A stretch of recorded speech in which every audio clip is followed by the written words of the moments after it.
പ്രിയമുള്ളവരെ, തെരുവിലേക്ക് സ്വാഗതം.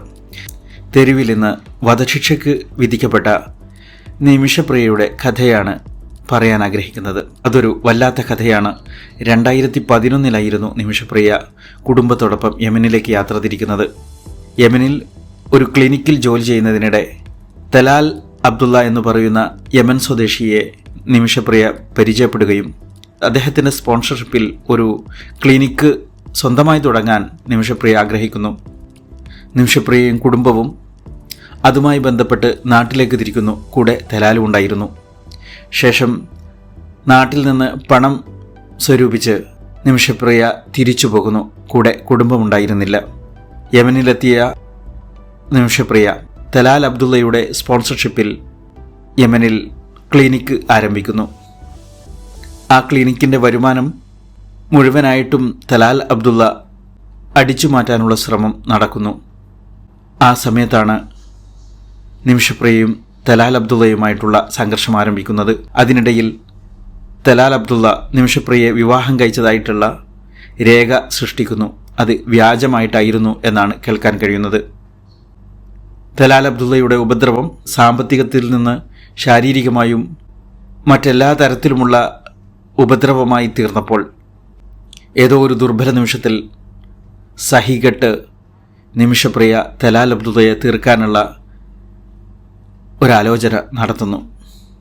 അതുമായി ബന്ധപ്പെട്ട് നിമിഷപ്രിയ തലാൽ അബ്ദുള്ളയെ മയക്കുമരുന്ന് ഇഞ്ചക്റ്റ് ചെയ്ത് അബോധാവസ്ഥയിലാക്കുന്നു. പിന്നീട് അദ്ദേഹത്തെ കൊല ചെയ്ത് 100ഓളം കഷണങ്ങളാക്കി വാട്ടർ ടാങ്കിൽ സൂക്ഷിച്ചു എന്നുള്ളതാണ് കേസ്. അതൊന്നും താനല്ല ചെയ്തത് എന്നാണ് നിമിഷപ്രിയ വാദിക്കുന്നതെങ്കിലും ഒന്നാം പ്രതി നിമിഷപ്രിയയാണ്. കൂടെ സ്വദേശിയായിട്ടുള്ള ഒരു വനിതയും നിമിഷപ്രിയക്ക് സഹായിയായിട്ടുണ്ടായിരുന്നു. 2017 കേസിനാസ്പദമായിട്ടുള്ള സംഭവം നടക്കുന്നത്. ഈ സംഭവത്തിൻ്റെ പേരിലാണ് ഇപ്പോൾ നിമിഷപ്രിയയെ വധശിക്ഷയ്ക്ക് വിധിച്ചിരിക്കുന്നത്. ജൂലൈ 16 നിമിഷപ്രിയയെ തൂക്കിലേറ്റാൻ വിധിച്ചിരിക്കുന്നത്. കഴിഞ്ഞ ഏതാനും വർഷക്കാലമായിട്ട് നിമിഷപ്രിയയുടെ മോചനത്തിന് വേണ്ടി സജീവമായ പ്രവർത്തനങ്ങൾ കേരളക്കരയിൽ നടന്നുകൊണ്ടിരിക്കുകയാണ്. അതിനിടയിലാണ് ഈ വിധി കേരളത്തെ ഞെട്ടിച്ചിരിക്കുന്നത്.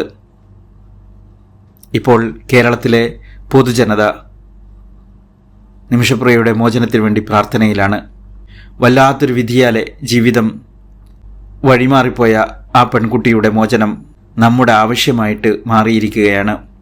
കഴിഞ്ഞ ദിവസങ്ങളിൽ സജീവമായ ചർച്ചകൾ ഉണ്ടാവുകയും പലതരത്തിലുള്ള ഇടപെടലുകൾ ഗവൺമെൻറ് നടത്തുകയും അതോടൊപ്പം റഹീമിൻ്റെ ശിക്ഷ ഒഴിവാക്കി കിട്ടാൻ വേണ്ടി പ്രവർത്തിച്ച ബോബി ചെമ്മണ്ണൂർ അദ്ദേഹത്തിൻ്റെ സൗഹൃദ വലയങ്ങൾ ഉപയോഗിച്ചുകൊണ്ട് തലാൽ അബ്ദുള്ളയുടെ കുടുംബത്തെ സന്ദർശിക്കുകയും അവരുമായി ചർച്ച ചെയ്ത് മോചനദ്രവ്യം നൽകി നിമിഷയെ മോചിപ്പിക്കാനുള്ള ശ്രമമാണ് നടക്കുന്നത്.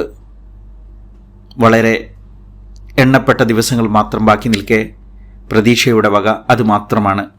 നമുക്ക് പ്രാർത്ഥിക്കാം, എല്ലാവരുടെയും പ്രവർത്തനങ്ങൾക്ക് ഫലം കാണട്ടെ. പ്രവാസികൾ ചിന്തിക്കേണ്ട ചില വിഷയങ്ങൾ നിമിഷപ്രിയയുടെ വിഷയത്തിൽ നിന്നും നമുക്ക് വായിച്ചെടുക്കാനുണ്ട്.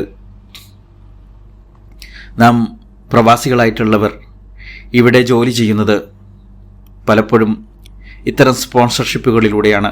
നാം മുതൽ മുടക്കി അവരുടെ കീഴിലാണ് നാം ബിസിനസ്സുകൾ സ്ഥാപിക്കാറുള്ളത്. ഇപ്പോൾ പല മാർഗങ്ങൾ പുതുതായിട്ടുണ്ടെങ്കിലും നല്ലൊരു ശതമാനവും ഇപ്പോൾ ബിസിനസ് തുടർന്നു പോകുന്നത് ഇങ്ങനെയുള്ള വ്യക്തികളുടെ കൂടെയാണ്. വളരെ വിരലെണ്ണാൻ പറ്റുന്ന ചില ആൾക്കാർ മോശമായ പ്രവൃത്തികൾ ചെയ്യുന്നവരായിരിക്കാം. എന്നാലും ഭൂരിപക്ഷം ആൾക്കാരും നല്ലവരാണ് എന്നുള്ളതാണ് നമ്മുടെ നാടിൻ്റെ വളർച്ചയും പ്രവാസികളായിട്ടുള്ള നമ്മുടെ വളർച്ചയും സൂചിപ്പിക്കുന്നത്. പക്ഷെ ചില ഇത്തരം വ്യക്തികളുടെ കീഴിൽ ജോലി ചെയ്യുന്ന ആൾക്കാർ അവർ അകപ്പെട്ടു പോയിട്ടുള്ള പ്രതിസന്ധിയെക്കുറിച്ച് സ്വയം ബോധ്യമാവുകയും ആ രാജ്യത്ത് ക്രിമിനൽ ആയി മാറാതിരിക്കാൻ കുറ്റം ചെയ്തുകൊണ്ട് ഒരു രക്ഷപ്പെടലിന് സാഹചര്യം ഒരുക്കാതിരിക്കാൻ സ്വയം ചിന്തിക്കേണ്ടതുണ്ട്. അങ്ങനെയെങ്ങാനും ഒരു പ്രവൃത്തി ചെയ്തു പോയി കഴിഞ്ഞാൽ നിമിഷപ്രിയയുടെ വിധിയായിരിക്കും നമുക്കും ഉണ്ടാവുക. ഇന്ന് എല്ലാവിധത്തിലുമുള്ള സാഹചര്യം നമ്മുടെ മുന്നിലുണ്ട്. നമ്മുടെ പ്രശ്നങ്ങളെ പരിഹരിക്കാൻ, ഒരു തെറ്റുകൊണ്ട് മറ്റൊരു തെറ്റിനെ പരിഹരിക്കാൻ ശ്രമിക്കാതിരിക്കുക എന്നുള്ളതാണ് നമ്മുടെ മുന്നിലുള്ള വഴി.